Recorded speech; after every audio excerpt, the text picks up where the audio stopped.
राजनीतिक फैसला पनि सर्वोच्चबाट आउँदो रहेछ। लाज मर्दो थुक्क म भन्छु क्या यिनीहरूलाई। यिनीहरू पानी मरुवा नै हो क्या, कुनै लाज शरम नभएका। अख्तियार दुरुपयोग गर्नुहोस्। अख्तियार दुरुपयोगमा अरू देश भइदिएको भए त प्रचण्डलाई उहिले फाँसी सजाय दिइसकेको हुन्थ्यो विशेष कानुन ल्याएर। तपाईको 42 अर्ब रुपियाँ भनेको मामुली रकम हो कुनै पनि देशको लागि। नेपालको त कुरै छोडिदिनुहोस्। प्रचण्ड त भित्ते राष्ट्रपति हुन् नि त। त्यो मैले आरोप लगाएको होइन नि, उनीहरूले आफै लेखेका हो नि त।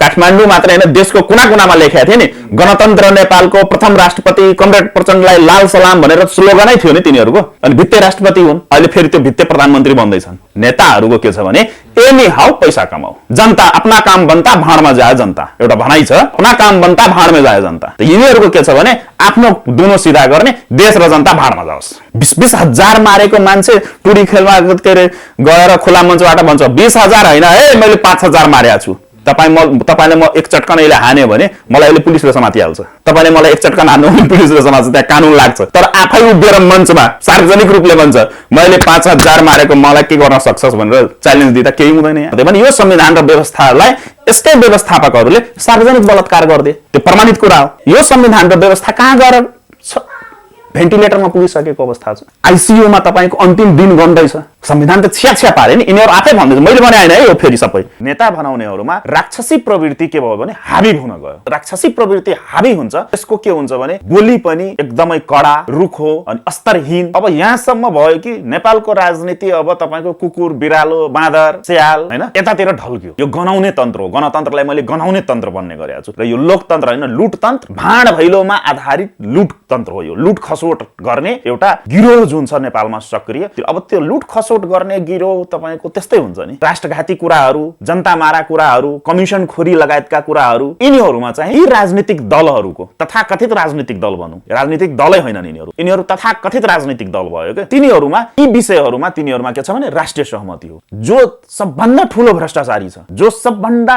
बढी राष्ट्रघाती काम गर्छन्, जो सबभन्दा बढी देश विरोधमा षड्यन्त्रहरू गर्छन्, विदेशी शक्तिहरूलाई आमन्त्रण गर्न सक्छन्, त्यो चाहिँ सबभन्दा ठूलो नेता। बीपीले खडा गरेको नेपाली कांग्रेस आजको दिनसम्म शेरबहादुरसम्म आइसक्दाखेरि यो नेपाली कांग्रेस रहेन। नेपाली कांग्रेस विगत 15 वर्षदेखि औपचारिक रूपमै नेपाली कांग्रेस नेकपा माओवादीको भातृ संगठन भयो। नेपाली कांग्रेसका कार्यकर्ताहरू, पार्टीका नेताहरू प्रचण्डका कार्यकर्ता नेता भए र पार्टी चाहिँ माओवादीको भातृ संगठन भयो। विश्वको कुन यस्तो देशको कुन प्रधानमन्त्री जो असक्षम साबित भएका थिए भनेपछि त शेरबहादुर देउवाकै नाम आउँछ नि त। माधव नेपाल त बाँदरै हो, आफ्नो घर पनि राख्दैन र अर्काको घर पनि रहन दिँदैन। त्यही देखिएको छ। जो पूर्व प्रधानमन्त्री जस्तो व्यक्ति नेकपा एमालेको महासचिव भनौं, त्यति बेला अध्यक्ष सिस्टम थिएन, त्यहाँ लिड गरिसकेको, त्यसको आफ्नै एउटा गौरवमय इतिहास छ नेकपा एमालेको। त्यस्तो पार्टीको लिड गरिसकेको व्यक्ति अहिले गएर प्रचण्डको कार्यकर्ता बन्नु भनेको कार्यकर्तै हो नि त। वास्तवमा त कार्यकर्ता हैसियत के छ त? त्यो 5 दलीय गठबन्धनमा नेता त एउटै छन् नि त,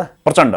र त्यसकै छेउछाउमा त्यो बाबुराम होस्, उपेन्द्र यादव होस्, जोसुकै होस्, प्रचण्डको छेउछाउ घुमिरहेछ नि त। प्रचण्डले जे भनिरहेछ त्यो गरिरहेछ नि त। त्यहाँ त छैन। यो 5 भाइले मिलेर जुन नरनदेखिको बल लगाइरहेछ त्यो चाहिँ गैर संवैधानिक नै हो। यदि शेरबहादुर देउवालाई सर्वोच्च अदालतले प्रधानमन्त्री नियुक्त गर्छ भने त्यो पुरै गैर संवैधानिक हुन्छ। यदि सर्वोच्च अदालतले शेरबहादुर देउवालाई नियुक्त गर्यो कुनै प्रेसर, दबाव र प्रभावमा आएर भने नेपाल चाहिँ ठूलो द्वन्द्वमा जान्छ। त्यो फेरि तपाईको कल्पना भन्दा बाहिरको जान्छ। किनभने त्यसपछि यो संविधानको औचित्य आधिकारिक रूपमा सकिन्छ। त्यसपछि केपी ओलीले जति बेला चाहन्छन् यो संसद खारिज गर्ने सम्म उसले कानुनी रूपमै यो संविधान खारिज गर। अब 8 कति गर्छन् त्यो छुट्टै कुरा हो। केपी शर्मा हो त्यो प्रभाव र दबावमा परेर यदि सर्वोच्च अदालतले शेरबहादुर देउवालाई प्रधानमन्त्रीमा नियुक्त गर्न खोज्यो या गर्यो भने त्यसपछि केपी शर्मा ओलीलाई यही संविधानको तहत, अहिलेकै संविधानको तहत, किनभने यो संविधानले त तपाईको निर्दलीय व्यवस्थाको कल्पना गरेको छैन नि। शेरबहादुर देउवालाई सर्वोच्चले प्रधानमन्त्रीमा नियुक्त गर्न बित्तिकै देश चाहिँ तपाईको ठूलो राजनीतिक अन्तहीन राजनीतिक द्वन्द्वमा जान्छ। मैले त्यति बेला भनेको थिएँ। अब यो 5 वर्षको लागि ढुक्क भयो र केपी ओलीको विकल्प यदि खोजियो भने नेपाल द्वन्द्वमा जान्छ। यो राजनीतिक संवैधानिक अन्तहीन द्वन्द्वमा फस्छ भनेर मैले त्यति बेला बोल्दाखेरि मान्छेहरूले केही टिप्पणी पनि गरेका थिए र अहिले फेरि आएर प्रमाणित भएको छ। माधव नेपालको टिममा तपाईको ठूलो पहिरो जान्छ। त्यहाँ त्यो 60-70%ले जुन अहिले सिन देखिरहेछौँ हामी नि, त्यसमा तपाईँको 60-70% अझ ह्रास आउँछ। यो सबै गतिविधिले हेर्दाखेरि के छ भने संसदको अर्को निर्वाचन नभएसम्म केपी ओलीको विकल्पै छैन यी दलहरूबाट। त्यो ढुक्क भयो हुन्छ। गिफ्ट भन्दा नि प्रचण्डले भनेको थियो नि त, पुष्पकमल दाहालले मलाई गिफ्टमा दिएको छ यो घर भनेर भने हो नि त। 1 करोडको पलङमा तपाईँ सुत्नु यही सुविधा हो, के अरे सर्वहारा क्रान्ति हो भनेर सोद्धाखेरि भने नि मलाई त थाहा पनि छैन कसले गिफ्ट ल्याएर दियो। अब पलङ पनि गिफ्टमा आउँदो रहेछ, त्यो पनि 1 करोडको, जसको एउटा चप्पल लगाउने औकात थिएन। अरू कुराको त कुरै छोडिदिनुहोस्। त्यसले चाहिँ तपाईँको 20-20 लाख 25-25 लाखको घडी लगाउँछ। अघि नै मैले भने 1 करोडको पलङमा सुत्छन्। त्यो मलेसियाबाट इम्पोर्ट गरेको, त्यो पनि मलेसियन चल्दैन, के लकडीहरूको त मलाई नाम पनि थाहा छैन। राष्ट्रिय स्वाधीनता कायम गर्ने संस्था चाहिन्छ, राष्ट्रिय एकता कायम गर्ने संस्था चाहिन्छ, र त्यो संस्था भनेको प्र्याक्टिसमै आइसकेको र त्यसको लाखौं उदाहरणहरू भएको संस्था कुन हो भने राज संस्था हो। नेपाल भन्ने देश अब ठ्याक्कै ढोकामा पुगिसकेको छ, विसर्जनको ढोकामा पुगिसकेको छ। अब यो अवस्थामा व्यापक जनसागर रोडमा आएर व्यापक रूपमा जनदबाव सिर्जना गर्यो भने बच्छ। नभए अब हामीसित समय छैन। अब 10-15 दिन हो, 10-15 दिनपछि तपाईँको गयो।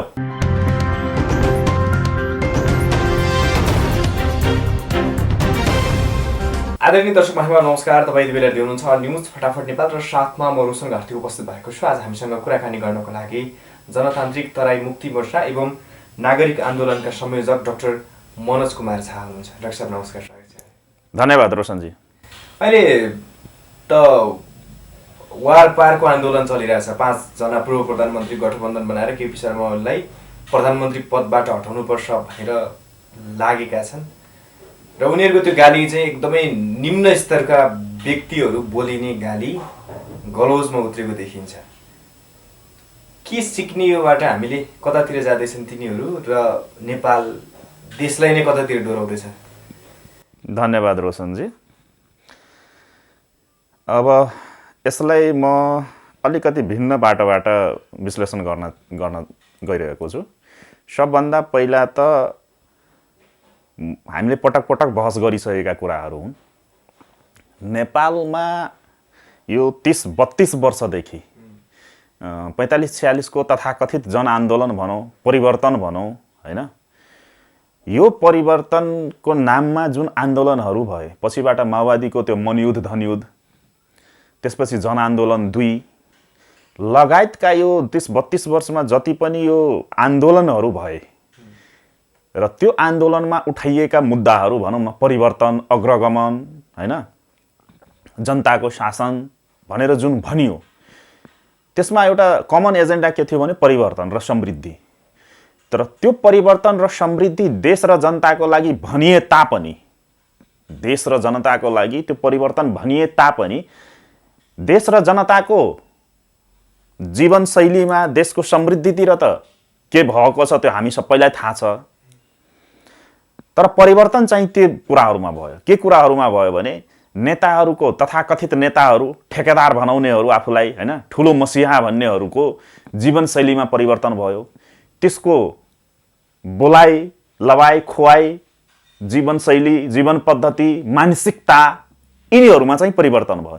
त्यो परिवर्तन भनेको कस्तो परिवर्तन भयो भने त्यो सकारात्मक परिवर्तन आउनुपर्ने ठाउँमा त्यो नकारात्मक परिवर्तन भयो। भन्नुको तात्पर्य के हो भने नेता बनाउनेहरूमा राक्षसी प्रवृत्ति, नेता बनाउनेहरूमा राक्षसी प्रवृत्ति के भयो भने हाबी हुन गयो।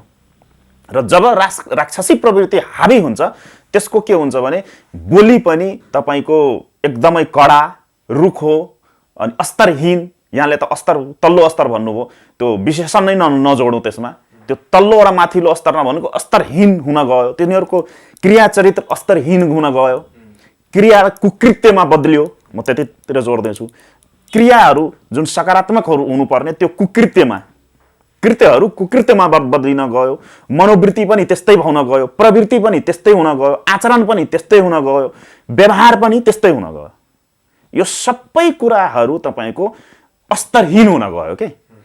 र किन भयो भने यिनीहरूलाई रोक्ने टोक्ने मान्छे भएनन्। यहाँ यिनीहरूलाई काउन्टर दिन सक्ने मान्छे भएनन्।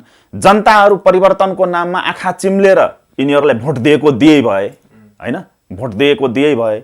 अब यिनीहरूमा के अहमता भयो भने हामीहरूको त विकल्पै छैन नि, हामीले त जेसुकै गर्दा पनि हुन्छ नि, अहम ब्रह्मस्व भन्छ नि संस्कृतमा, म नै ब्रह्मा हुँ, म नै सृष्टि हुँ भन्ने जस्तो एउटा एकदमै, त्यो अघि नै भने नि मैले, राक्षसी प्रवृत्ति हैन, राक्षसी प्रवृत्ति एकदमै हावी हुन गयो र त्यसकै प्रतिफल के हामी यो देखिरहेको छु। यो भाड भैलो, यो जथाभावी बोल्ने, तपाईको स्तरहीन कुराहरू गर्ने, भ्रष्टाचारका कुराहरू हामीले लामो बहस गरिसकेका छौँ फटाफट न्युजमै। अनि यो कुराहरू हुन गएको छ। अब यहाँसम्म भयो कि नेपालको राजनीति अब तपाईको कुकुर, बिरालो, बाँदर, स्याल हैन यतातिर ढल्क्यो। अब प्रधानमन्त्री जस्तो मान्छेले 1 वर्ष पहिला यहाँ पत्रकारहरूलाई नै धम्काएको पनि न्युज आएको थियो।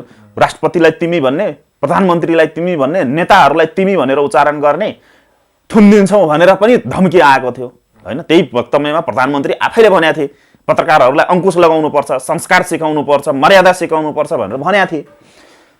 तर हेर्नुस् यो 2 दिन पहिला प्रधानमन्त्रीले बोलेको कुरा, एउटा देशको प्रधानमन्त्रीले पूर्व प्रधानमन्त्रीहरूको बारेमा आफ्नै पार्टीका पूर्व नेताहरूलाई, अहिले पनि त फुटेको छैन आधिकारिक रूपमा, आफ्नै पार्टीका नेताहरूलाई त्यसरी बोल्नु, आफ्नो छोराछोरीलाई पनि त्यसरी बोलिदैन हाम्रो गाउँ समाज घर परिवारमा भनेपछि त्यो एकदमै के भयो भने राक्षसी प्रवृत्ति। किनभने भने यो अमानवीय गतिविधिहरू भयो के, चेतनै हराएको जस्तो तपाईको एकदमै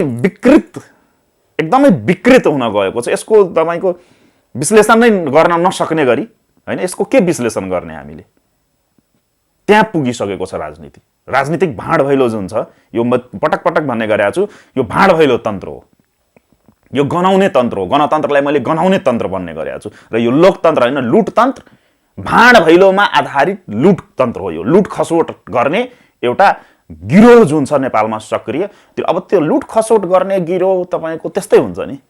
हामी गाउँघरमा भन्छौँ नि चोरु चक्का गुण्डाहरू भन्छौँ नि, त्यही त हो नि यिनीहरू। त्यो गाउँ स्तरको हुन्छ, यिनीहरू राष्ट्रिय अन्तर्राष्ट्रिय स्तरका अपराधीहरू हुन् के। अनि अपराधीहरूले बोल्ने भाषा, उनीहरूको क्रिया चरित्र शैली त्यही नै हुन्छ। त्यसको विश्लेषणै नगरौँ कि त्यो स्तरहीन कुराहरू हो। जस्तो यो पटक पनि 5 जना पूर्व प्रधानमन्त्रीहरूले केपी शर्मालाई हटाउन भनेर लागिरहेका छन् र शेरबहादुर देउवालाई प्रधानमन्त्रीको रूपमा अगाडि सारेको देखिन्छ। स्वयं नेपाली काङ्ग्रेसका वरिष्ठ नेताहरूले शेरबहादुर देउवा चाहिँ असफल हुनुभयो, उहाँले सभापतिबाट पनि राजीनामा दिनुपर्छ, अरूलाई चान्स दिनुपर्छ र प्रधानमन्त्री पनि अब पटक पटक हुनु हुँदैन भनेर भन्छन्। उता प्रचण्डले पनि धेरैको आफ्ना पार्टीभित्रै कार्यकर्ताहरूलाई मिलाउन नसकेको कुरा यथार्थ नै छ र उता माधव नेपालका पनि लगभग धेरै नेताहरूले उनको साथ छोडेर उता केपी शर्मा ओलीतिर अथवा निष्पक्ष रूपमा बस्ने देखिरहेको छ। तिनीहरूले त्यो मिलाउन नसकेको र आम नेपाली 3 करोड नेपालीको त्यो भावनालाई चाहिँ कसरी उनीहरूले पुरा गर्न सक्लान् भन्ने जुन अहम प्रश्न खडा भएको छ। र अस्ति मात्रै प्रधानमन्त्रीले भन्नुभयो मलाई बौला कुकुरले टोकेको छ र भन्नु, खास बौला कुकुरलाई चाहिँ कसले टोकेको रहेछ? जनताले मन नपराएको मान्छेहरू अहिले प्रधानमन्त्रीको पदमा पुग्दैछन् वा पुगिरहेका छन्। एकदमै यो चाहिँ मार्मिक प्रश्न उठाउनु भयो। यसलाई म प्रत्येक व्यक्ति र खेमा भनौँ न गुटमा विश्लेषण गर्छु। सबभन्दा पहिला त हामीले त्यो बोली भाषामा अघि नै विश्लेषण गरिसक्यो, त्यसलाई जति चिरफार गर्दा पनि त्यही हो। अब के छ भने सबभन्दा पहिला यहाँले जुन भन्नुभयो नि त्यो 5 भाइको समीकरण, त्यो 5 भाइको समीकरण भनेको त्यो सिद्धान्तहीन समीकरण हो। तिनीहरूको पार्टीको दस्तावेज र अहिलेसम्म तिनीहरूले जुन जनताबाट जनमत पाए र जनमत लिने बेलामा जुन कुराहरू गरेका थिए र तिनीहरूको पार्टीकै दस्तावेज विधानहरू हेर्नुभयो भने तिनीहरूका घोषणापत्रहरू हेर्नु भने ती एक अर्कामा परस्पर विरोधी हुन् हैन। अनि त्यसकारणले यो अपवित्र गठबन्धन भन्न मिल्छ राजनीतिक भाषामा। राजनीतिक भाषामा भन्ने हो भने यो अपवित्र गठबन्धन भन्न मिल्छ। तर नेपालको राजनीति के भयो भने पहिला म समष्टिको रूपमा विश्लेषण गर्छु। अनि नेपालको राजनीतिमा के देखियो भने यो 30-32 वर्षको दरमियानमा यो 45-46 पछिको यो जुन मोनोपोली तन्त्र जुन नेपालमा भित्र्याइयो त्यहाँदेखि एउटा के देखियो भने नेपालमा अनुहार छुट्टै, दल छुट्टै, साइनबोर्ड छुट्टै भए पनि यिनीहरूको 3-4 वटा कुरामा राष्ट्रिय सहमति छ। त्यो राष्ट्रिय सहमति हुनुपर्ने चाहिँ देश र जनताको हक हित समृद्धि राष्ट्रिय स्वाधीनता राष्ट्रिय एकता जनताको जीवनशैलीमा राष्ट्रिय सहमति हुनुपर्ने हो राजनीतिक सिद्धान्तले चाहिँ त्यो भन्छ तर त्यसको ठिक विपरीतमा नेपालमा के देखियो भने भ्रष्टाचारमा राष्ट्रिय सहमति भागबण्डामा राष्ट्रिय सहमति हैन त्यसपछि कुर्सी जोगाउनमा राष्ट्रिय सहमति लगायतका त्यसपछि देशघाती राष्ट्रघाती कुराहरू जनता मारा कुराहरू कमिसन खोरी लगायतका कुराहरू यिनीहरूमा चाहिँ यी राजनीतिक दलहरूको तथाकथित राजनीतिक दल भनौं राजनीतिक दलै होइनन् यिनीहरू तथाकथित राजनीतिक दल भयो के तिनीहरूमा यी विषयहरूमा तिनीहरूमा के छ भने राष्ट्रिय सहमति हो राजनीति मैले पछिल्लो अन्तर्वार्तामा पनि भनेको थिएँ नेपालमा राजनीति भइरहेको छैन राज प्लस नीति हुनुपर्ने हो यहाँ चाहिँ के भयो भने राजनीति चाहिँ लज्जा नीतिमा परिणत भयो नेता बनाउनेहरूलाई लज्जा बोध हुने ठाउँमा जहाँ लज्जा बोध हुनुपर्ने हो त्यहाँ के भयो भने लज्जा शरणम भयो क्या यिनीहरू नेपाली राजनीतिमा राजनीतिले के गर्यो भने सबै राजनीतिक दललाई लज्जा शरणम बनाइदियो लज्जा बोध यहाँ हुँदैन जो जतिसुकै यहाँ नेपालमा के एउटा ट्रेन्ड बसाल्यो भने यो 30-32 वर्षको दरमियानमा जो सबभन्दा ठुलो भ्रष्टाचारी छ जो सबभन्दा बढी राष्ट्रघाती काम गर्छन् जो सबभन्दा बढी देश विरुद्धमा षड्यन्त्रहरू गर्छन् विदेशिक शक्तिहरूलाई आमन्त्रण गर्न सक्छन् यहाँ चलखेल भित्र्याउन सक्छन् त्यो चाहिँ सबभन्दा ठुलो नेता नेपालमा ठुलो र सानो नेता भन्छौँ नि हामी त्यो फलानो ठुलो नेता हो त्यो फलानो अलिकति सानो हो यहाँ नेताहरूको जुन ग्रेडिङ गरिएको छ A grade B grade C grade भनेर जुन ग्रेडिङ हुन्छ कुनै पनि कुरामा ग्रेडिङ हुन्छ नि त नेपालमा राजनीतिक नेताहरूको जुन ग्रेडिङ छ त्यसको आधार नै के भयो भने जो को कति राष्ट्रघात गर्न सक्छ देशलाई कसले कति भड्खालोमा हाल्न सक्छ कसले कति भ्रष्टाचार गर्न सक्छ राजनीतिलाई कसले कति अपराधीकरण गर्न सक्छ हैन लगायतका यो प्रोटोफोलियो निर्धारण गरिएको छ 30-32 वर्षमा प्रोटोफोलियो निर्धारण गरिन्छ र त्यसैको आधारमा यहाँ नेता चाहिँ उपल्लो दर्जा तल्लो दर्जा मध्यम दर्जाको नेता त्यही ग्रेडिङ त्यसरी भएको छ एउटा यो छ यो एज अ होल विश्लेषण नेपालको यो वास्तविकता हो त्यो मैले भनेको होइन मैले आरोप लगाएको होइन कसैले भन्ला मनोज झाले आरोप लगायो डाक्टरले आरोप लगाएको होइन यो जुन देखिएको छ 30-32 वर्षमा जुन देखिएको छ त्यो यो प्रमाणित कुराहरू हुन् त्यसपछि अब सिद्धान्त नमिल्ने तत्त्वहरूको त्यो अप्राकृतिक गठबन्धन भनौँ त्यो त छँदैछ अब रह्यो व्यक्ति पछि जुन यहाँले शेरबहादुर देउवाको बारेमा भन्नुभयो या मिडियाहरूमा आइरहेको कुराहरू छन् सबभन्दा ठुलो कुरा के छ भने मैले पटक पछिल्लो अन्तर्वार्तामा पनि भनेको थिएँ नेपालमा अहिले साइनबोर्डको हिसाबले निर्वाचन आयोगमा दर्ता भएको हिसाबले धेरै दलहरू भए पनि वाद र सिद्धान्तको आधारमा नेपाल एकलवादमा चलेको देश हो संविधानमा बहुलवाद लेखिएको छ संविधानमा तर नेपालमा चाहिँ बहुलवाद छैन यो एकलवाद हो एकलवादमा चलेको देश हो यो भन्नुको तात्पर्य के हो भने सबै दलको एउटै सिद्धान्त छ सैद्धान्तिक रूपमा पनि हेर्नु किनभने धर्मनिरपेक्षता सबैले स्वीकार गरेकै छ गणतन्त्र स्वीकार गरेकै छ सैद्धान्तिक हिसाबमा भन्यो भने तपाईको संहिता स्वीकार गरेकै छ कसैको त सिद्धान्त र नीति त फरक छैन र अर्को नीति त हामीले अघि नै विश्लेषण गरिसक्यौं त्यो आधारमा तर त्यो सँगसँगै के हो भने नेपाली कांग्रेस रहेन बीपीले खडा गरेको नेपाली कांग्रेस आजको दिनसम्म शेरबहादुरसम्म आइसक्दाखेरि यो नेपाली कांग्रेस रहेन नेपाली कांग्रेस विगत 15 वर्षदेखि औपचारिक रूपमै नेपाली कांग्रेस नेकपा माओवादीको भातृ संगठन भयो मैले पछिल्लो अन्तर्वार्तामा पनि भनेको थिएँ पछिल्लो यो काठमाडौँको ललितपुरमा भएको त्यो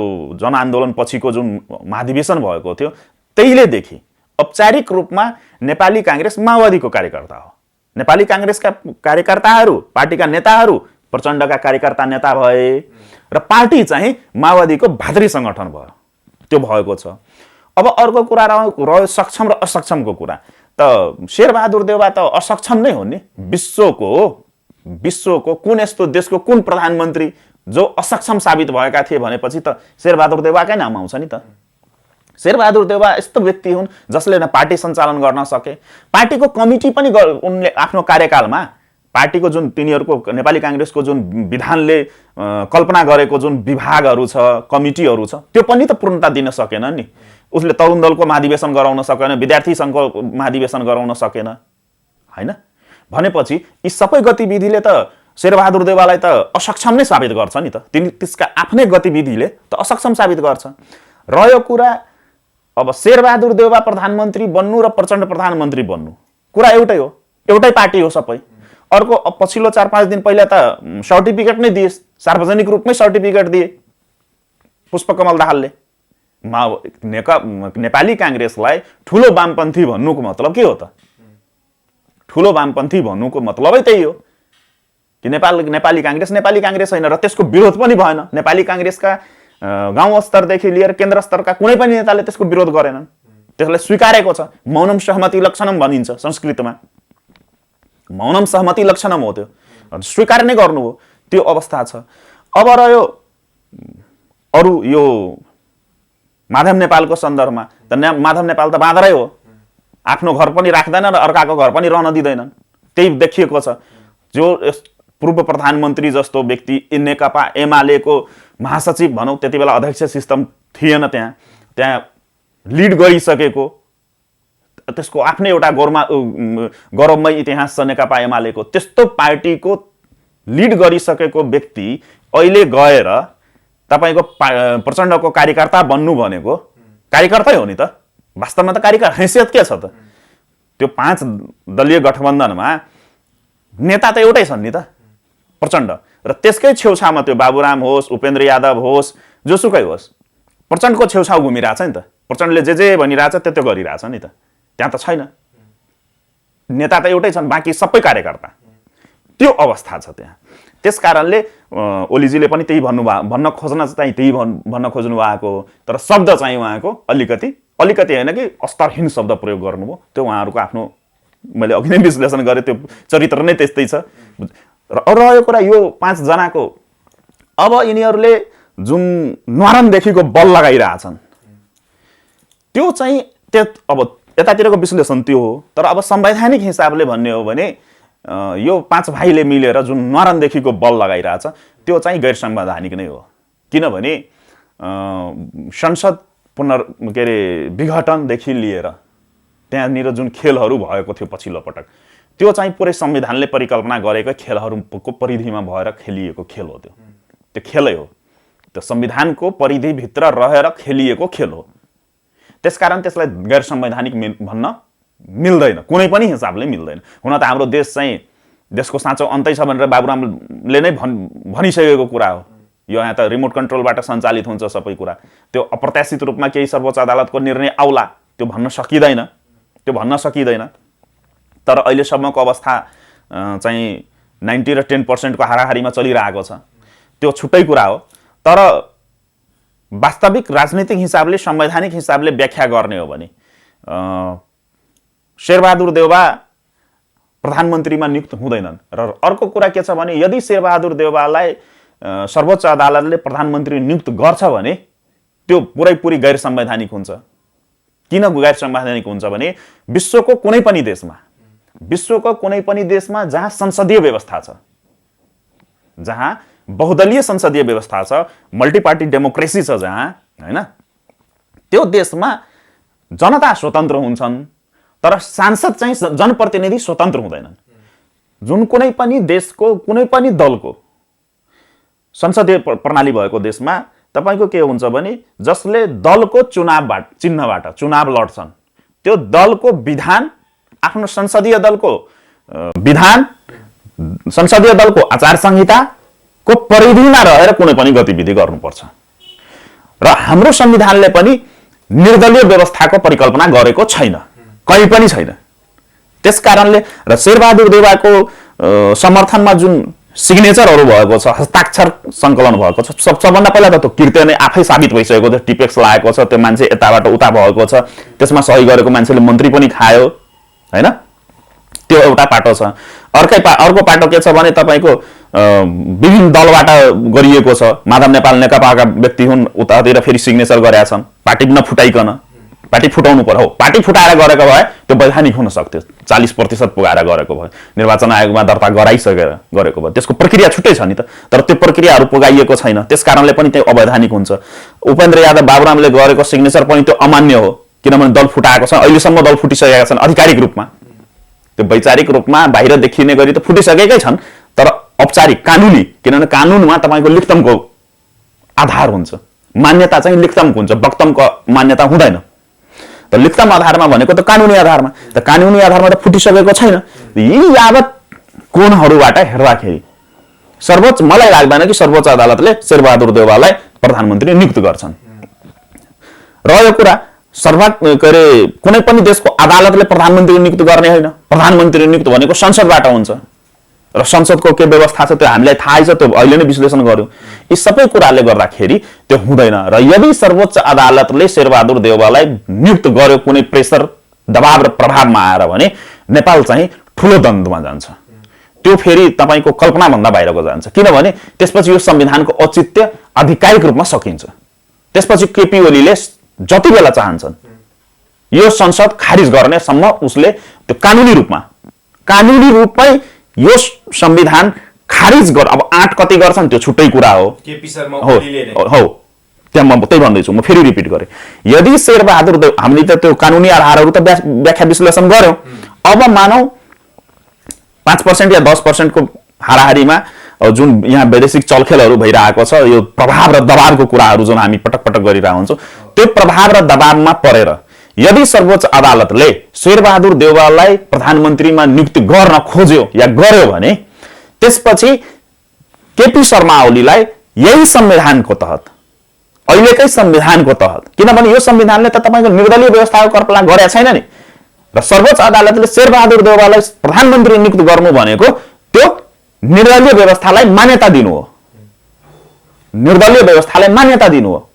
अनि जब सर्वोच्चले निर्दलीय व्यवस्थाको परिकल्पना यो शेरबहादुरलाई गर्न बित्तिकै त्यो परिकल्पना गर्नु हो, अनि त्यसपछि सिधै केपी शर्मा ओलीले यदि आँट गर्यो भने सिधै यो संविधान खारिज गर्न सक्छन् त्यसले। तर त्यसको पर्याप्त आधारहरू छन् यही संविधानको आधारमा। भन्नुको तात्पर्य के हो भने शेरबहादुर देउवालाई सर्वोच्चले प्रधानमन्त्रीमा नियुक्त गर्न बित्तिकै देश चाहिँ तपाईको ठूलो राजनीतिक, अन्तहीन राजनीतिक द्वन्द्वमा जान्छ।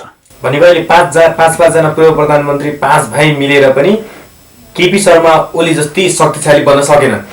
एकदमै गम्भीर प्रश्न के अरे उठाइदिनु हो, धन्यवाद।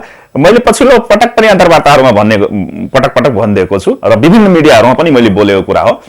के छ भने रोशनजी, जति बेला यो पछिल्लो पटक निर्वाचन भयो नि, पछिल्लो निर्वाचन भयो र यो निर्वाचनको जुन परिणाम बाहिर आयो, त्यो परिणाम बाहिर आउन बित्तिकै मैले आफ्नो सामाजिक सञ्जालमा र विभिन्न अन्तर्वार्ताहरूमा मैले बोलेको थिएँ, अब 5 वर्षको लागि केपी ओलीको विकल्प छैन। भन्नुको तात्पर्य के हो भने अर्को निर्वाचन नभएसम्म, अर्को संसदीय व्यवस्था नभएसम्म केपी ओलीको विकल्पै छैन। किनभने त्यो भित्रको जुन समीकरण छ, त्यति बेला मैले भन्दाखेरि केही मान्छेहरूले के भनेको थियो भने यो बोलायो, या कतिले के भन्यो भने यो वाम गठबन्धनको हिसाबले विश्लेषण गरिरहेछ। त्यति बेला त वाम गठबन्धन थियो, पछिबाट नेकपा भयो, यो प्रचण्ड र ओली ग्याङ मिसिएको त्यो 2 पाइलट भनेर त्यो प्लेन उडाउन गयो, हिँडेको क्रासै भयो प्लेन पछिबाट। तर त्यो वाम गठबन्धनको हिसाबले त्यो सब विश्लेषण गरेको थिएन जुन अहिले प्रमाणित भइरहेछ। अब हेर्नुस् न, वाम गठबन्धन फुटिसक्यो, नेकपा फुटिसक्यो, माधव नेपाल पनि त्यहाँबाट निस्किसके, तर पनि अहिले पनि तपाईको संसदभित्र, किनभने सरकार बनाउने र गिराउने भनेको जुन खेल हो कुनै पनि देशमा, संसदीय व्यवस्था भएको देशमा, त्यो संसदभित्रको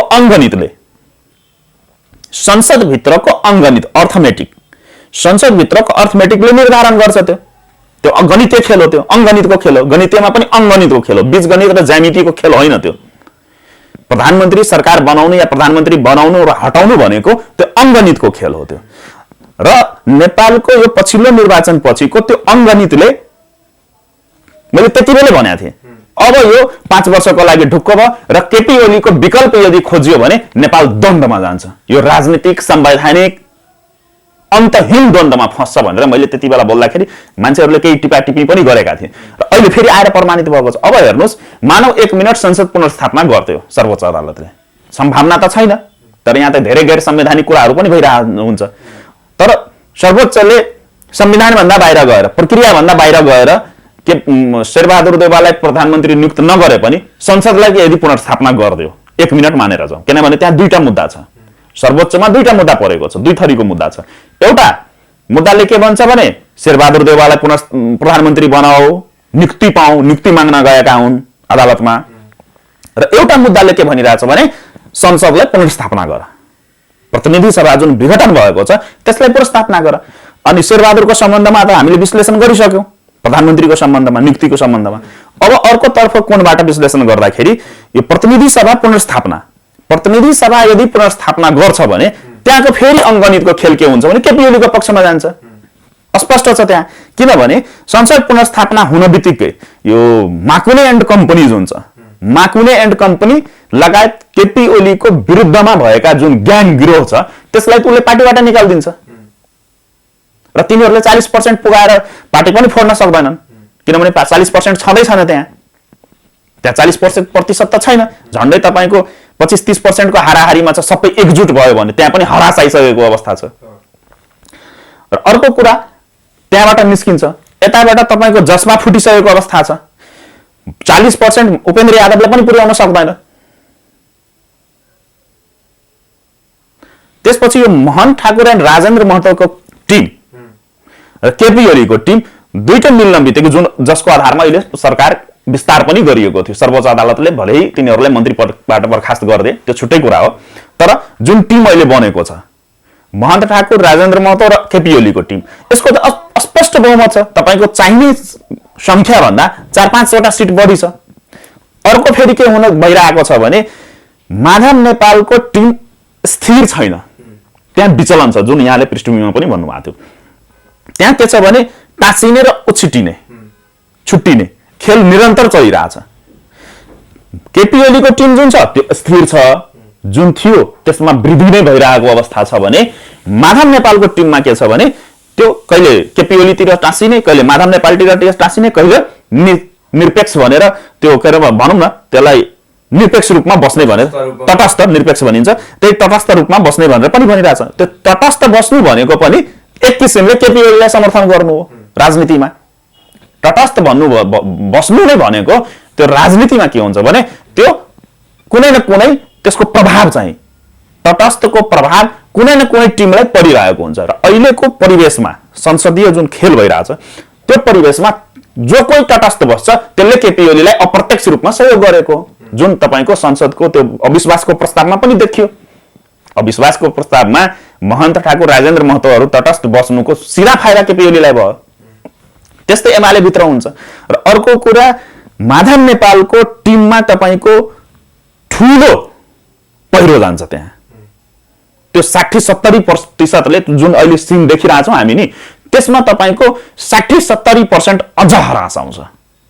किनभने यहाँ त मैले अघि नै भने, यहाँ त तपाईको आर्थिक गतिविधि, शक्तिको गतिविधिले हुने प्रभाव पार्ने हो। यहाँ पैसाको चलखेल, यताउति योजनाहरू, विभिन्न अरू कुराहरू, पदीय कुराहरू आउँछ, भागभण्डा, यो सबै गतिविधिले हेर्दाखेरि के छ भने संसदको अर्को निर्वाचन नभएसम्म केपी ओलीको विकल्पै छैन यी दलहरूबाट, त्यो ढुक्क भयो हुन्छ। प्रचण्ड र ओलीले जेट विमान भनेर भनिरहँदाखेरि त्यो जेट विमानमा साँच्चैको उनीहरू चढेर त्यो प्लेन क्र्यास हुन आँट्या भए अथवा भएको भए नागरिकहरू खुसी हुन्थ्यो होला भन्न सकिन्छ, तर देशै पो क्र्यासमा छोडिदिनु। एकदमै धन्यवाद। जुन दिन म फेरि सम्झाउन खोजेँ, जुन दिन अन्यासमा एकैचोटि भनौँ न त्यो अप्रत्याशित रूपमा कसैले नपत्याउने गरी अचानक जुन वाम गठबन्धनको निर्माण भयो, त्यति बेला बाबुराम पनि थिए त्यसमा। सुरुको दिनमा बाबुराम, पुष्पकमल दाहाल र केपी ओली मिलेर जुन वाम गठबन्धनको घोषणा गरे, त्यति बेला एउटा कम्युनिस्टहरूभित्र एउटा अर्कै किसिमको माहौल बन्न गएको थियो हैन, र एकदमै फुर्केका थिए। त्यति बेलै मैले टिप्पणी गरेको थिएँ, कसैले दीपावली गर्नु अहिले उपयुक्त छैन र धेरै खुसियाली मनाउनु पर्दैन, यो अप्राकृतिक गठबन्धन यो भत्किन्छ।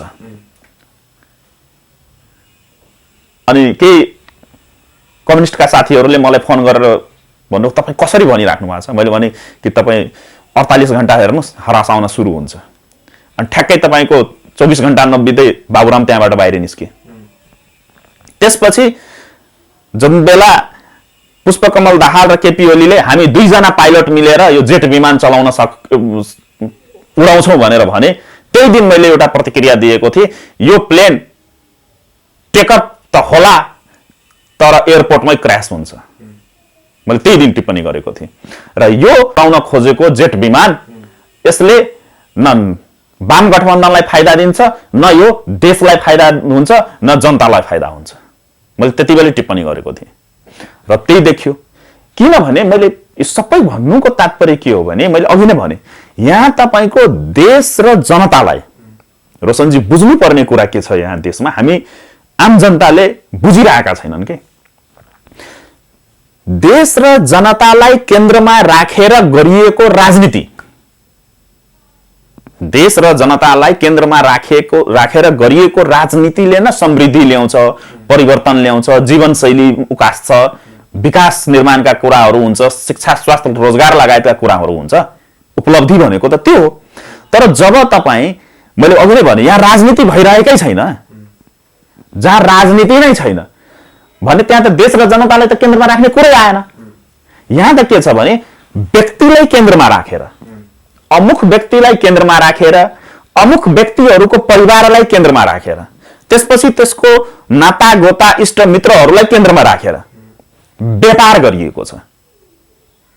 अनि व्यापार भनेको त तपाईको लाभ र घाटाको, त्यहाँ त दुईटा कुरा हुन्छ, लाभ हुन्छ या घाटा हुन्छ। अनि त्यो लाभ र घाटाको जहाँ खेल हुन्छ त्यसले त विनाश नै निम्त्याउने हो नि, विकास त निम्त्याउँदैन त्यसले।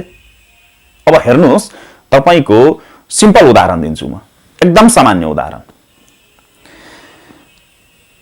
यो 32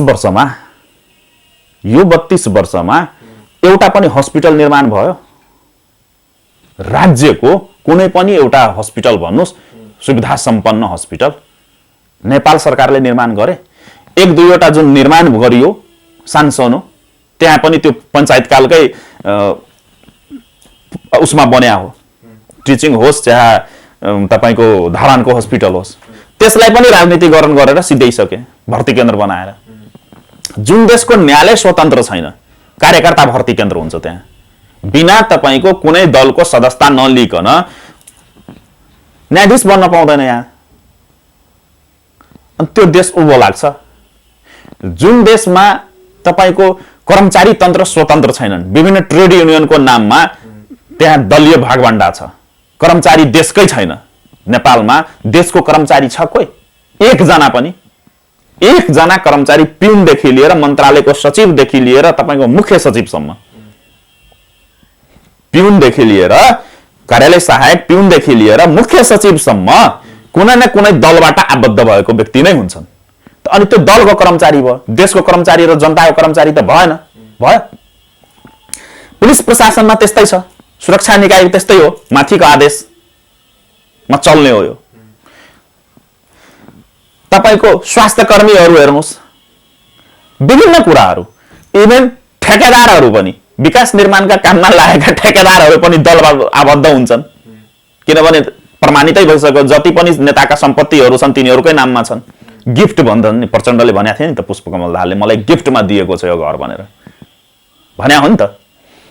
1 करोडको पलङमा तपाईँ सुत्नु यही सुविधा हो, के अरे सर्वहारा क्रान्ति हो भनेर सोद्धाखेरि भने नि, मलाई त थाहा पनि छैन कसले गिफ्ट ल्याएर दियो। अब पलङ पनि गिफ्टमा आउँदो रहेछ, त्यो पनि 1 करोडको।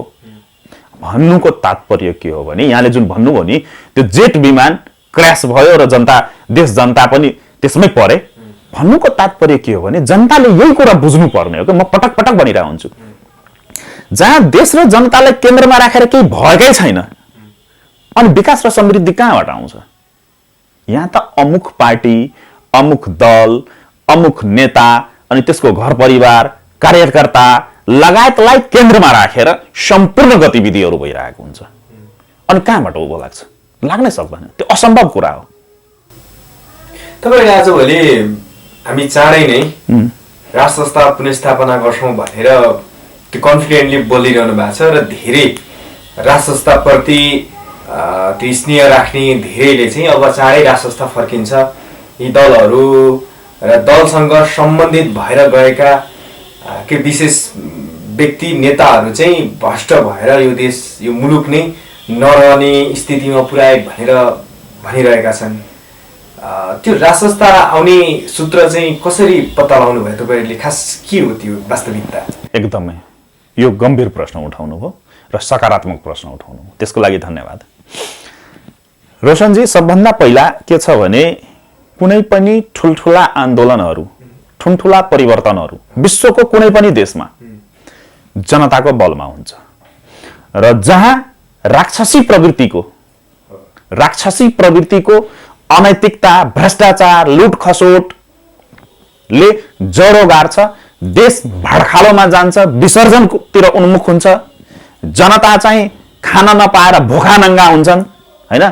त्यसको शिक्षा, स्वास्थ्य, रोजगार लगायतका आधारभूत कुराहरूको परिपूर्ति राज्यले गर्न सक्दैनन्, त्यसको सुरक्षा प्रत्याभूति दिलाउन सक्दैनन् राज्य पक्षले लगायतका कुराहरू भएपछि त्यो जनता के हुन्छ भने सडकमा आउँछन् र त्यहाँबाट एउटा विद्रोहको सिर्जना हुन्छ।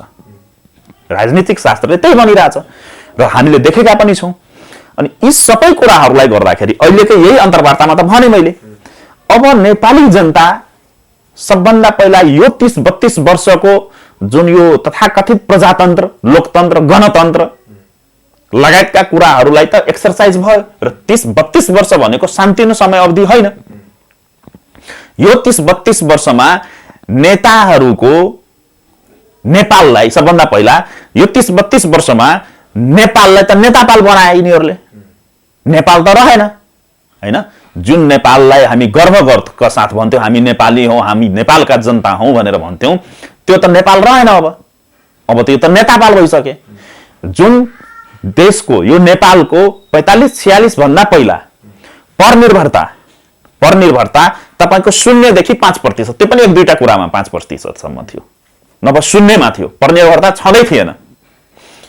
त्यो देशको परनिर्भरता अहिले आएर यो समृद्धिको कुरा गर्ने, विकास, परिवर्तन, उपलब्धिका कुरा गर्नेहरूले कहाँ पुर्यायो भनेपछि जुन विषयमा नेपालीको परनिर्भरता सबभन्दा कम छ त्यो परनिर्भरता 85% पुग्यो।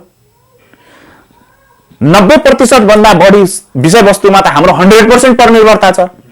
त्यो 1-2 भनेर साध्य छैन। यो इन्टरभ्यू तपाईले 5-7 घण्टै लिनुपर्ने हुन्छ त्यसको विषयवस्तु केलाउन थाल्यो भने। एकमुष्ट भनौं, जुन देशमा तपाईको उत्पादन आफ्नो केही पनि छैन, जुन थियो त्यसलाई पनि बम हानेर सिधाइदिए, जुन देशको अर्थतन्त्र रेमिट्यान्सले धानेको छ, नेपालको अर्थतन्त्रको 80-85% त रेमिट्यान्सले धानेको छ।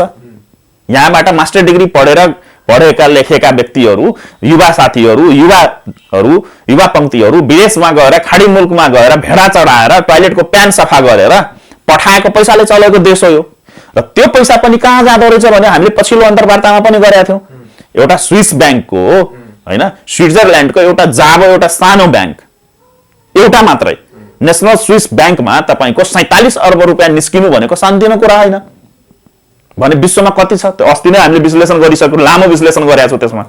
त्यो एउटा आधार छ। त्यसपछि नेताहरूको जीवनशैली हेर्नुस्, जसको एउटा चप्पल लगाउने औकात थिएन, राष्ट्र संस्थाको आधार भन्दैछु, जसको एउटा चप्पल लगाउने औकात थिएन, अरु कुराको त कुरै छोड्दिनुस्, त्यसले चाहिँ तपाईको 20-20 लाख 25-25 लाखको घडी लगाउँछ।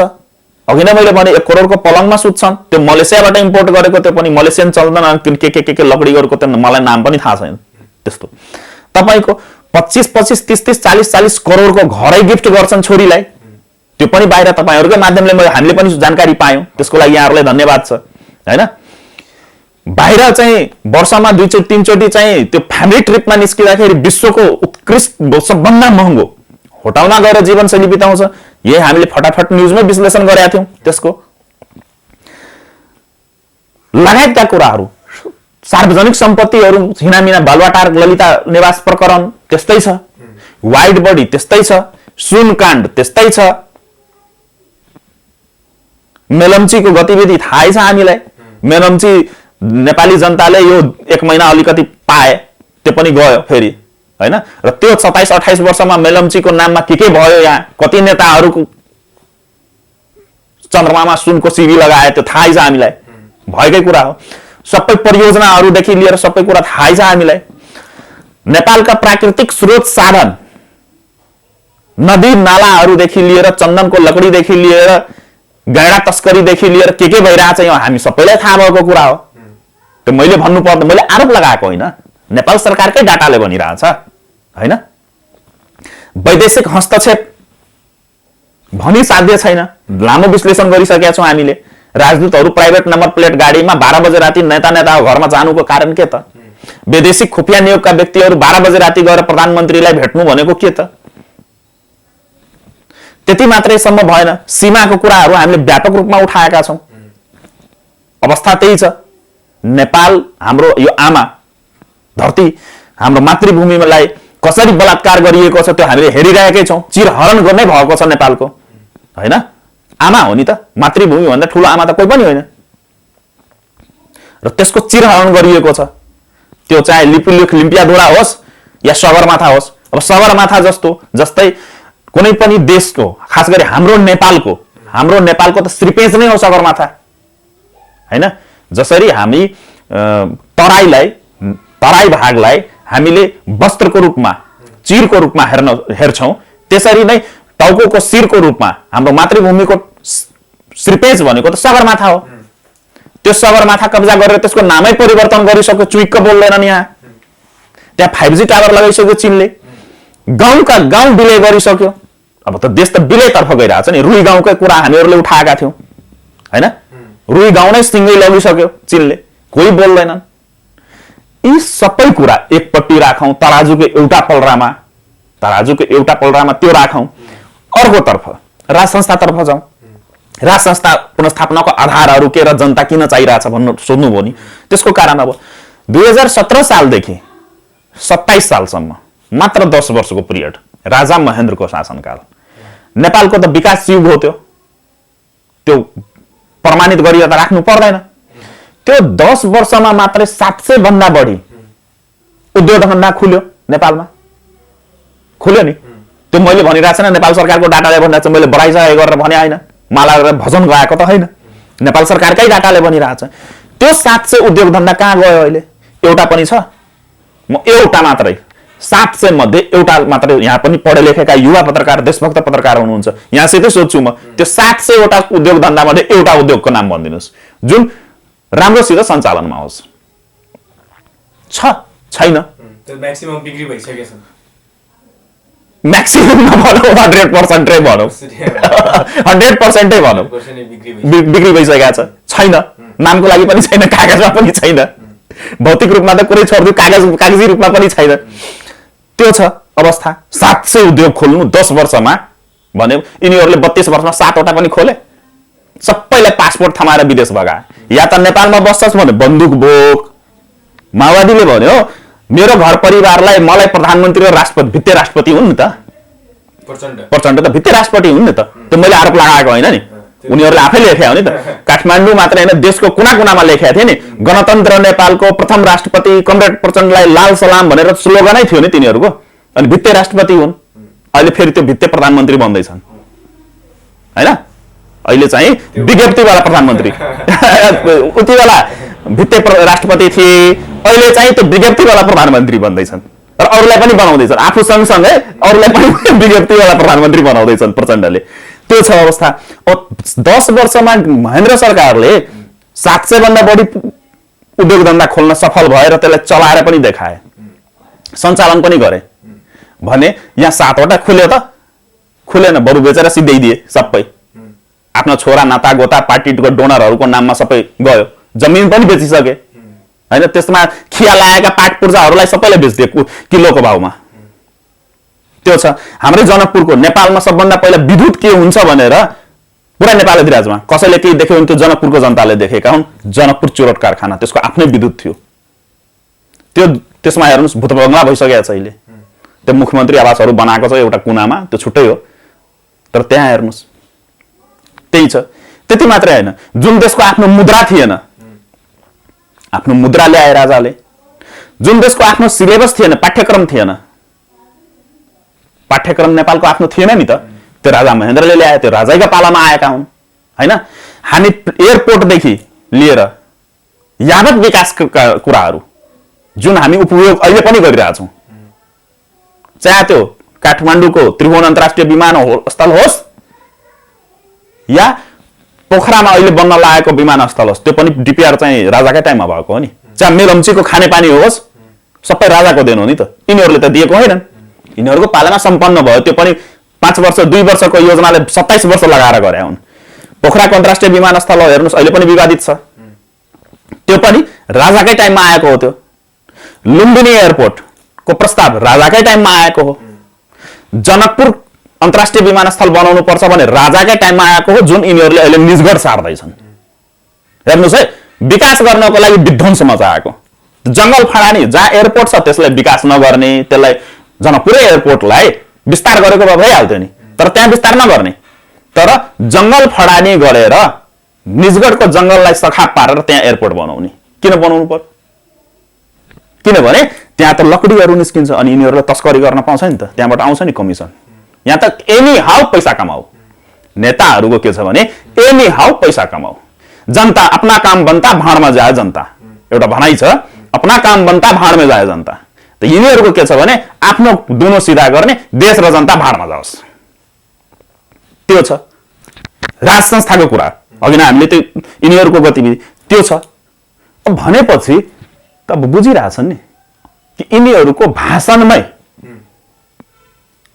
यिनीहरूको भाषणले देश र जनताले राशन पनि पाएनन्। नेताले भाषणमै सिद्ध्याइदियो देश।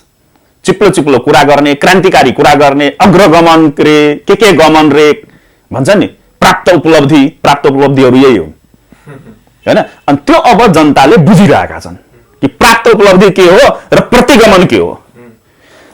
राजाले फाटेको कोट लगाउँदाखेरि त्यो प्रतिगमनकारी तानाशाही हुने, अनि 25 लाखको 20 लाखको घडी लगाउने सर्वहारा नेता चाहिँ अग्रगमनकारी हुने। अब यस्तो विडम्बना छ के हैन। काठको पलङमा सुत्ने, त्यो 4x6 को पलङमा सुत्ने राजा, त्यो काठको लकडी तपाईहरुले नि सार्वजनिक गर्नुभएको थियो नि, राजा वीरेन्द्रको श्रीनिवासको हैन। हामीले खाने कचौरामा त खाएका रहेछन्। त्यस्तो जीवनशैलीमा बिताएका राजाहरू, राजपरिवारका सदस्यहरू तानाशाही, सुविधाभोगी, यिनीहरूले आरोप लगाएका हुन् नि त। प्रतिगमनकारी के लगाएका हुन्, सुनको कचौरामा खान्छन् रे भनेर भने हुन् त। अहिले हेर्नुस् न नेताहरूको घरमा डाइनिङ सेटै 20-25 लाखको हुन्छ। डाइनिङ सेटै 20-25 लाखको हुन्छ हैन। सोफामा बस्ने सोफा नै तपाईको 15-20 लाखको हुन्छ हैन। त अनि के इक्विपमेन्टहरू त्यो नेपालमा कहीँ पनि नभएको, विदेशबाट इम्पोर्ट गरेको, त्यो चाइनाबाट त कहाँ त कोरियाबाट इम्पोर्ट गरेको त्यो एयर प्युरिफायरहरू, त्यो बाँच्न आउने हावा फाल्ने मेसिनहरू पुष्पकमल ढालकै घरमा गएर हेर्नुस्, पुरै घरमा इक्विपमेन्टहरू लागेको छ त्यहाँ। त्यस्तो हुँदो रहेछ। यो अग्रगमन हो। अग्रगमनकारीहरू र सर्वहारा नेताहरू यस्तो हुँदो रहेछन् भनेपछि व्याख्या विश्लेषण गरी साध्य छैन। त्यसकारणले नेपाली जनता अब बुझ्दैछन् यिनीहरूको वास्तविकता, यो उपलब्धि, प्राप्त उपलब्धिको विश्लेषण गर्दैछन् जनता। जनस्तरबाट हुन थाल्यो कि अब यिनीहरूले भनेको तथाकथित प्राप्त उपलब्धि र अग्रगमन, समृद्ध, सुखी शब्दहरू के हो वास्तवमा, नेपालको नेताहरूले भन्ने यी प्रयोग गर्ने शब्दहरूको वास्तविकता के छ भनेर आम नेपाली जनताहरूले अब विश्लेषण गर्न थाले। र जसलाई यी नेताहरूले प्रतिगमनकारी, तानाशाही, सुविधाभोगी के आरोप लगाएका थिए नि, तिनीहरूको क्रियाचरित्र भनेको राज संस्थाको क्रियाचरित्र र तिनीहरूले गरेका योगदान देशको लागि, त्यसको पनि विश्लेषण गरिरहेछन्। अब यो भएपछि के भएको छ भने अहिलेको अवस्था देशमा जनस्तरबाट व्यापक रूपमा यो भित्र जस्तो यो भुसको आगो हुन्छ नि, त्यो भित्रभित्रै सल्किरहेको अवस्था छ। एउटा यो हो कारण, राज संस्थाको आधार हामीले भन्न खोजेको। अब त्यहाँ टुङ्ग्यो, किनभने यसलाई जति व्याख्या गरे पनि त्यही हो कुरा। त्यहाँ छ एउटा आधार, त्यहाँबाट निस्केको छ राज संस्था पुनर्स्थापनाको आधार। अर्को के भएको छ भने यो 72-73 को संविधान, जसलाई यिनीहरूले विश्व उत्कृष्ट संविधान भरे, यी नेता भनाउनेहरूले विश्व उत्कृष्ट संविधान घोषणा गरे भने, र नाम के दिए? धर्मनिरपेक्ष। मैले फेरि रिपिट गरेँ, यो संविधानको नाम के दिएका छन्? धर्मनिरपेक्ष संघीय लोकतान्त्रिक गणतन्त्र नेपालको संविधान। त्यही नाम राखेको छ नि त। तर यो संविधानको नाम हेर्नुहोस्, नाम त त्यहाँ दिएर विश्व उत्कृष्ट भने, र त्यो व्यवहारमा आउँदाखेरि के देखियो भने, व्यवहारमा के देखियो भने त्यसको नामैलाई व्याख्या गरौँ। सबभन्दा पहिला धर्मनिरपेक्ष कोरोना रूपी भयो। विश्वमा एउटा चीज मात्रै धर्मनिरपेक्ष, त्यो हो कोरोना भाइरस। यसले धनी गरिब जातपात के हेर्दैन नि, हो त्यही हो। अनि धर्मनिरपेक्षको सट्टामा कोरोना रूपी भनौँ यसलाई, यो संविधानलाई। संघीयता भनेको के हो भने विकेन्द्रीकृत भ्रष्टाचार भयो। भ्रष्टाचारलाई विकेन्द्रीकृत गर्दे। यिनीहरूले भने नि गाउँ गाउँमा सिंहदरबार भनेर त्यो ठुलो चर्को स्वरले बोल्थे नि पुष्पकमल दाहाल नाम गरेको आतंकवादीले। यो त भाइरसै हो। उसले त चुनावको ताका भनेका थिए, वाम गठबन्धनको घोषणापत्रमा लेखेका थिए। अब गाउँ गाउँमा सिंहदरबार, गाउँ गाउँमा त सिंहदरबार गएन, गाउँ गाउँमा भ्रष्टाले चाहिँ बनाए। संघीयताले के गर्यो भने भ्रष्टाचार, जुन सिंहदरबार र सिंहदरबारको वरिपरि रहेको भ्रष्टाचारलाई गाउँ गाउँ टोल टोलमा पुर्याइदिए। त्यसैले मैले भन्ने गरेको छु यो विकेन्द्रीकृत भ्रष्टाचार हो। त्यसपछि लोकतन्त्र, लोकतान्त्रिक भनेको छ नि, यो लोकतान्त्रिक होइन, मैले अघि नै भने यो लुटतान्त्रिक हो। जो जति ठुलो लुटेरा, जो जति ठुलो भ्रष्टाचारी, जो जति ठुलो अनैतिक क्रियाकलाप गर्ने, कुकृत्यहरू गर्ने, त्यो ठुलो ठुलो नेता बन्ने। यहाँ त भ्रष्टाचारमा कम्पिटिसन भयो हैन, कम्पिटिसनै छ नि त भ्रष्टाचारमा। त वाइड बडी खान्छस्, म सुन खाएर देखाइदिन्छु। यहाँ त भातै खाँदैनन् हो नेताहरूले त। नेपाल अजीब छ। हामी भात खान्छौँ हैन, हामी भात खान्छौँ, खाद्यान्न खान्छौँ, तर नेपालका नेताहरू त डलर खान्छ। हेर्नुहोस्, थपे मैले, यहाँ भातै खाँदैनन्। कसरी बाँचे होला मलाई अचम्म लाग्छ के। मानव साइन्स, म त एउटा मेडिकल साइन्सको स्टुडेन्ट भएको नाताले मेडिकल साइन्सले के भन्छ भने बाँच्नको लागि हावा चाहिन्छ, पानी चाहिन्छ, भात खाद्यान्न चाहिन्छ। हामी त्यही खाएर बाँचेका छौँ। तर नेपालको नेताहरूमा ठ्याक्कै विपरीत हुँदो रहेछ। अब यिनीहरूलाई हावाको साटामा त्यो विश्वको सबभन्दा महँगो महँगो पेय पदार्थ चाहिन्छ, चुरोट चाहियो, हावाको सेन्समा धुवाँ खाँदो रहेछन्, तर पनि बाँचेका छन्। हामी पानी खान्छौँ, यिनीहरूले 20-20 लाख पर्ने ब्रान्डी खान्छन्, 40-40 लाख पर्ने ब्रान्डी खान्छन्। रक्सी त्यो पनि नेपालमा नपाएपछि विदेशबाट इम्पोर्ट गरेर ल्याएको रक्सी, 40-40 लाख 50-50 लाख पर्ने रक्सी। एक फाइलको दाम तपाईको 40-40 50-50 लाख पर्ने। त्यो 30 वर्ष 40 वर्ष 50 वर्ष 100 वर्ष त्यो एज्ड गरेको रक्सी खान्छन् पानीको साटोमा। भातको साटोमा तपाईको डलर खाँदो रहेछ, सुन खान्छ, यो वाइट बडी खान्छ। अब त्यो सबै खाएर बाँचेकाहरू यिनीहरू त्यो छ। त्यसकारणले मैले यसलाई लोकतान्त्रिक हैन, यो लुटतान्त्रिक हो भन्न खोजे। गणतन्त्रलाई मैले के भन्ने गरेको छु भने, र प्रमाण मैले भने यिनीहरूले नै प्रमाणित गरे। गणतन्त्रलाई गणाउने तन्त्र बनाइदिए। गणाउने तन्त्र कसरी भयो भनेपछि यी सबै त्यो मैले भने नि त्यो कोरोना रूपी विकेन्द्रीकृत भ्रष्टाचार, लुटतान्त्रिक भनेर भने नि, यो सबै गर्दा पनि केही पनि नहुने, कसैलाई केही नहुने। यो कुराहरू तपाईँ सडकमा उठाउनु भयो, कुनै जनताले उठायो भने त्यसको खुट्टा बाँच्ने गरी, ढाड बाँच्ने गरी कुट्न लगाउने, पुलिस प्रशासनलाई लगाएर माथिको आदेश भनेर। तर ती कुकृत्यहरू गर्नेहरू चाहिँ महलमा बस्ने, त्यस पुलिसको सुरक्षामा बस्ने भनेपछि यो त गणाउने तन्त्र भयो। गणाउने तन्त्र नै हो नि त। भ्रष्टाचारको कुरा गर्न पाउनुहुन्न तपाईँ। प्रधानमन्त्री आफैले भन्छ आँखा फुटेकाहरूले भनिरहेछ भ्रष्टाचार भइरहेछ भनेर। अब हेर्नुहोस्, एमनेस्टी इन्टरनेसनल जस्तो संस्थाले भनिसक्यो एसियाकै सबभन्दा भ्रष्ट देश र त्यसको मुख्य सरदार केपी ओली। पुरै विश्व जगतले भनिरहेछ स्विस ब्याङ्कमा पैसा निस्किसक्यो, तर हाम्रो प्रधानमन्त्रीको आँखै पुग्दैन त्यहाँसम्म। यही तपाईको अस्ति नै हामीले चर्चा गरेका थियौँ त्यो तथाकथित त्यो के रे माओवादीको गुण्डाहरूको के भन्छ त्यो यिनीहरूको भाषामा त्यो जनमुक्ति सेना हैन, मलाई त नाम पनि याद हो, त्यो गुण्डालाई त के त्यो सेना फेना भन्नु, त्यो सेनाको पनि बेजत हो। त्यो माओवादीहरूको गुण्डाहरू राखेको क्याम्पको भ्रष्टाचार हेर्नुहोस्, प्रमाणित भ्रष्टाचार कति 42-43 अर्ब होइन, जबको त्यहाँ त 90 अर्ब भन्दा बढी भ्रष्टाचार भएको छ। त्यो त्यहाँ मुद्दा छ अख्तियारमा, त्यसको छानबिन छैन। 20-20 हजार मारेको मान्छे टुडी खेलमा के अरे गएर खुला मञ्चबाट भन्छ 20,000 होइन है, मैले 5,000 मारेको छु, तपाईँले म एक चटकन यसले हान्यो भने मलाई यसले पुलिसले समातिहाल्छ, तपाईँले मलाई एक चटकन हान्नु भने पुलिसले समात्छ, त्यहाँ कानुन लाग्छ। तर आफै उभिएर मञ्चमा सार्वजनिक रूपले भन्छ मैले 5,000 मारेको, मलाई के गर्न सक्छस् भनेर च्यालेन्ज दिँदा केही हुँदैन यहाँ भनेको। यो सबै कुराहरूले गर्दाखेरि यसलाई गराउने तन्त्र त भन्न मिल्छ भनेको यो छ। अब यो व्यवस्थालाई फेरि के भयो भने त्यसमा फेरि थप राज संस्थाको किन उठिरहेछ, यो सबै कुरा बुझिरहेछन् जनताले। त्यसमाथि फेरि के गर्यो भने यो व्यवस्थालाई त्यो भ्रष्टाचार जुन कुराहरूमा हामीले भन्यौँ नि राष्ट्रिय सहमति छ, त्यो राष्ट्रिय सहमतिकै आधारमा यो व्यवस्थाका व्यवस्थापकहरूले, यो संविधानका व्यवस्थापकहरूले, यो व्यवस्थाका र संविधानका संरक्षकहरूले राष्ट्रिय सहमतिकै आधारमा सार्वजनिक बलात्कार गर्दे।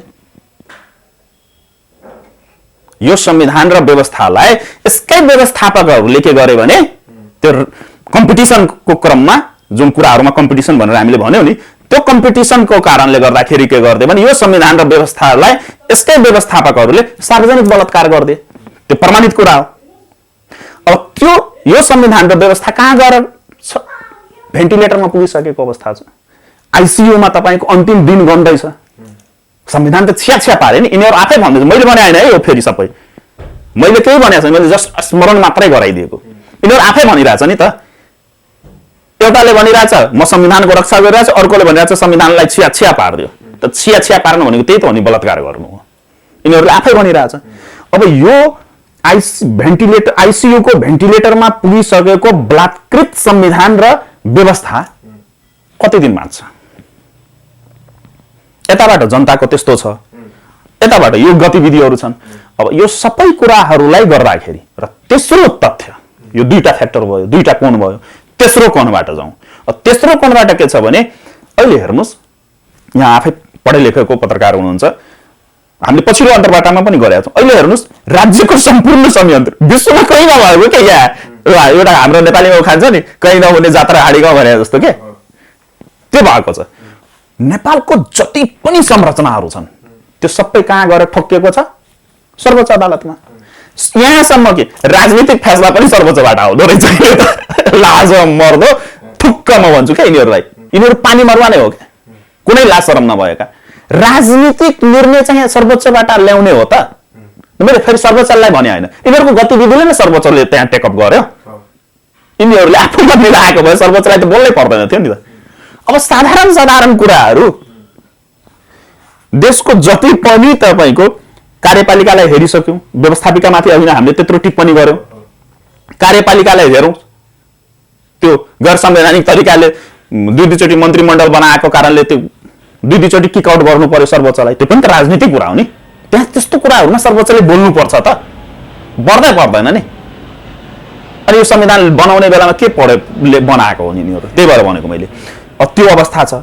निर्वाचन आयोगदेखि लिएर संविधान के अरे संवैधानिक आयोग जति छन् त्यो सबैमाथि कुनै न कुनै मुद्दा परेको छ अदालतमा। संवैधानिक आयोगहरू पनि निष्क्रिय छ। राष्ट्रिय मानवाधिकार आयोग भन्नुस् नेपालमा त्यसको कामै छैन, म त भन्छु विघटन गरिदिनुस्, कामै छैन त्यसको, छ कहाँ? त्यसले जुन राष्ट्रिय मानवाधिकार आयोग किन हुन्छ देशमा, कुनै पनि देशमा? त्यो जनताको लागि हो नि त, राज्यको लागि होइन नि। राज्यले गरेको अनैतिक क्रियाकलापहरूमा आवाज उठाउनको लागि। तर यहाँ के छ भने राष्ट्रिय मानवाधिकार आयोगको कुनै अधिकारै छैन, उसले एउटा विज्ञप्ति निकाल्ने बाहेक कामै छैन। अनि किन जनताको करबाट पैसा त्यो राज्यको ढुकुटी मासेर त्यसलाई किन पोस्नु पाल्नु पर्यो? निर्वाचन आयोगको हेर्नुस् गतिविधि, संविधानले एक थरी भनिरहेछ, कानुनले एक थरी भनिरहेछ, उसको निर्णय अर्को थरी आइरहेछ। जस्तै नेकपाकै विवादमा अलरेडी एउटा पार्टी दर्ता छ भने त्यही नामको तपाईले दर्ता गर्न मिल्छ? मिल्दैन नि। अहिले भनिरहेछ सर्वोच्चले फुटाइदियो, बेबको गल्ती त त्यही भएको नि, त्यहाँनिर निर्वाचन आयोगको गल्ती हो र पुष्पकमल दाहाल र केपी ओलीको गल्ती हो नि त। अलरेडी दर्ता भइसकेको संस्था त्यही नामबाट दर्ता गराउन मिल्छ? बुद्धिमा के भएको खियाल आएको हो? त्यो अवस्था छ। भन्नुको मैले सबै निकाय ठोकिएको छ के। अख्तियार दुरुपयोग हेर्नुहोस्, अख्तियार दुरुपयोगमा अरू देश भइदिएको भए त प्रचण्डलाई उहिले फाँसी सजाय दिइसकेका हुन्थ्यो। विशेष कानुन ल्याएर कानुनमा संशोधन गरेर प्रचण्डलाई फाँसी दिन्थ्यो। तपाईँको 42 अर्ब रुपियाँ भनेको मामुली रकम हो कुनै पनि देशको लागि। नेपालको त पुरै छोडिदिनुहोस्, कुनै पनि देशको लागि मामुली रकम होइन। त्यत्रो ठुलो रकममा मुद्दा हालिएको छ, वर्षौं बितिसक्यो। त्यो फेरि मुद्दा हाल्ने को रहेछ? त्यही पुष्पकमल दाहालका अगुवा पछुवा कार्यकर्ताहरू। अनुसन्धान गर्नुपर्ने नै छैन त्यहाँ, त्यो अलरेडी अनुसन्धान। किनभने हामी दुईजना दाजुभाइ हौँ, मानौ एउटै परिवारका व्यक्ति हौँ र म माथि तपाईँले यो घर परिवार सम्बन्धी कुनै मुद्दा हाल्नु भने त्यो अनुसन्धानै हुँदैन नि, आवश्यकता छैन नि। ती माओवादीका कार्यकर्ताहरूले हालेको मुद्दा हो त्यो। अहिले पनि विप्लवजीहरूले भन्नुहुन्छ क्यान्टोनमेन्टको भ्रष्टाचार खै भनेर। त्यो प्रमाणित भ्रष्टाचारमा अख्तियारले फाइल खोल्नु पर्दैन? यस्तो छ। यहाँ संवैधानिक निकायको पनि कुनै काम छैन। निर्वाचन आयोगमा हामीले भनिसक्यौं। ललिता निवास प्रकरणमा हेर्नुहोस्, एउटै काण्डमा यदि 5 जना रहेछ भने 2 जनालाई छोड्न मिल्छ, 3 जनालाई थुन्ने। म कसैको समर्थन गरे होइन। विजय गसादारलाई चाहिँ मुद्दा लाग्न मिल्ने, अनि केपी ओलीको तुम सरनाम गरेको र विदेशी निकायबाट प्रभावित भएर त्यही विष्णु पौडेललाई अर्थमन्त्री बनाउन मिल्छ? मिल्दैन नि त। त्यस्तो छ। गोकुल बास्टकोटाको हामीले त्यत्रो विश्लेषणै गरेका थियौँ पछिल्लो अन्तर्वार्तामा। खुलेआम मागेर हिँडेका छन्, यति करोड दे यो गरिदिन्छु भनेर। व्यक्ति पछाडि नजाउँ।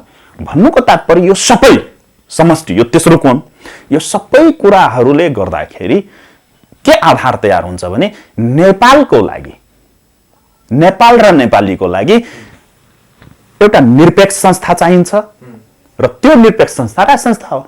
नेपालमा त निरपेक्ष संस्थै छैन नि। यहाँ त कुनै पनि संस्था निरपेक्ष छ त? निरपेक्ष शब्दको जुन अर्थ लाग्छ त्यो निरपेक्ष संस्था त भएन। अनि नेपालका लागि, नेपाल र नेपालीका लागि एउटा निरपेक्ष संस्था चाहिन्छ, देशभक्त संस्था चाहिन्छ, राष्ट्रिय स्वाधीनता कायम गर्न संस्था चाहिन्छ, राष्ट्रिय एकता कायम गर्ने संस्था चाहिन्छ। र त्यो संस्था भनेको प्र्याक्टिसमै आइसकेको र त्यसको लाखौं उदाहरणहरू भएको संस्था कुन हो भने राज संस्था हो। तर जस्तो समुद्रको बीचमा एउटा ढुङ्गा बगिरहेको छ, चलिरहेको छ र हावा चलिरहेछ, त्यो ठुलो छाल आएर त्यो ढुङ्गा जति बेला पनि डुब्न सक्छ। हजुर। सही समयमा त्यसको रेस्क्यु भएन भने। हजुर। त्यस्तै हाम्रो देशको पनि सही समयमा रेस्क्यु भएन भने हामी नेपाली हौँ भन्ने पहिचान गुमाउन सक्छौँ भन्ने त्यो विभिन्न उदाहरणहरूले देखिएको छ। त्यसको पनि सही समयमा रेस्क्यु हुनुपर्छ होला नि। कहिलेसम्ममा चाहिँ राज संस्था पुनर्स्थापना?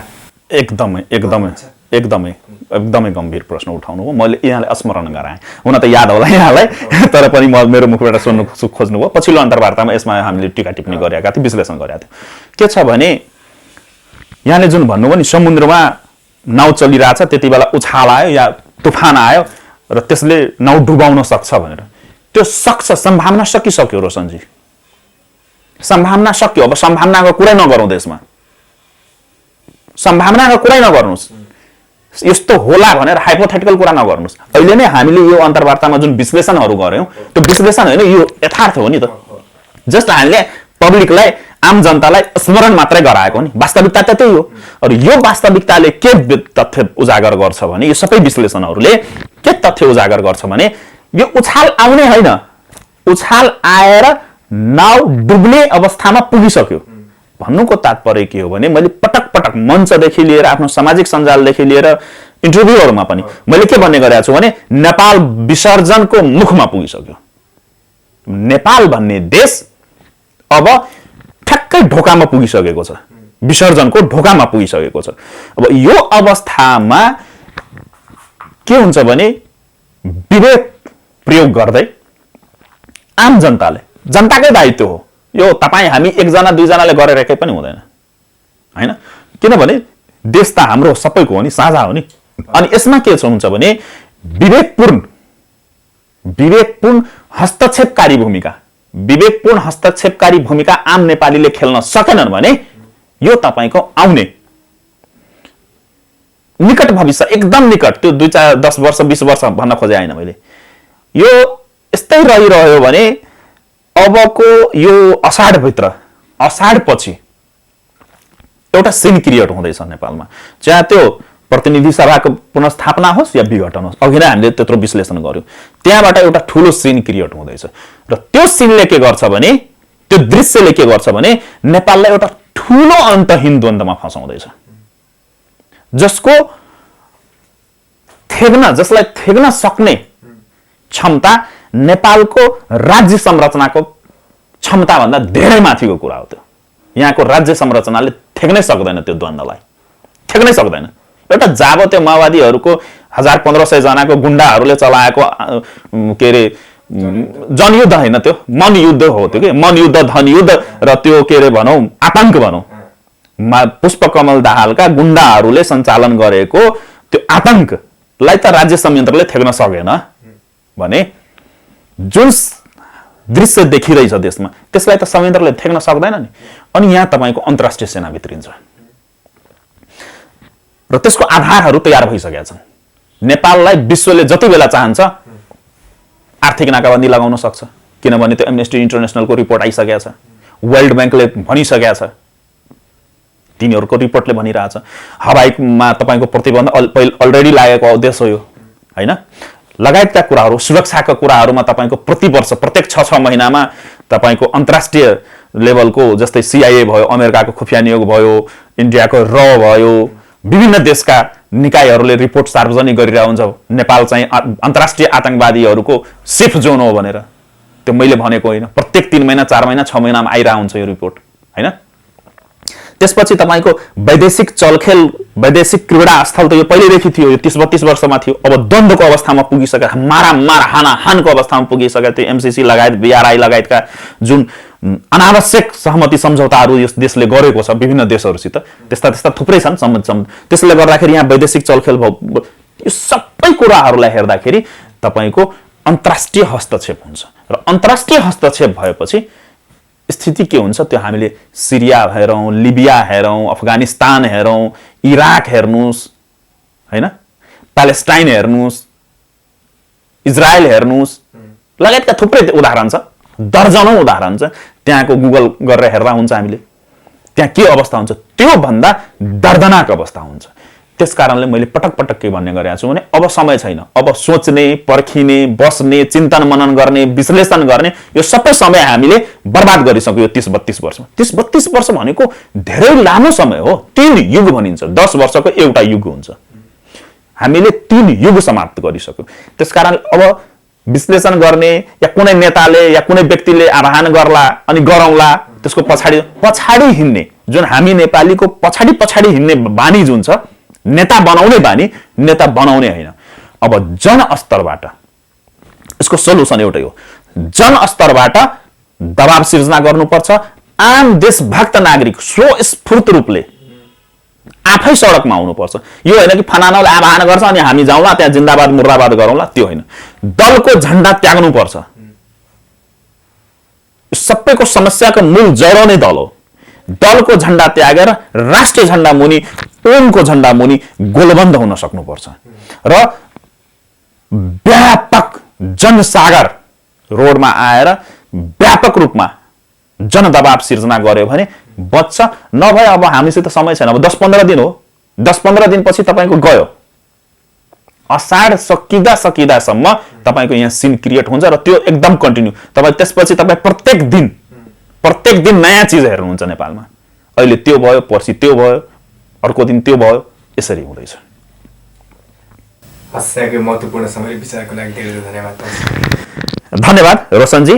यहाँलाई फटाफट न्यूज परिवारलाई मेरो तर्फबाट, मेरो परिवारको तर्फबाट, मेरो संगठनको तर्फबाट 2 हात जोडी धन्यवाद। यस्ता गम्भीर विषयहरू उठाइदिनु हो त्यसको लागि र सम्पूर्ण देशभक्त आम नेपाली जनसमुदायलाई पनि 2 हात जोडी विनम्र अनुरोध के गर्न चाहन्छु भने यो मैले यसमा गरेका विश्लेषणहरू त्यो विश्लेषण होइन, त्यो यथार्थ हो। मैले चित्रण मात्रै गरिदिएको हो। त्यसकारण सम्पूर्ण देशभक्त जसलाई यो देशको माया छ, यो मातृभूमिको माया छ र आफूलाई नेपाली भन्ने गर्व गर्नुहुन्छ भने यो नेपालीपना जोगाउनको लागि सम्पूर्ण आम देशभक्तहरू हातेमालो गरौँ, एकजुट हौं र निर्णायक धक्काको लागि सडक तताउँ। फेरि धन्यवाद।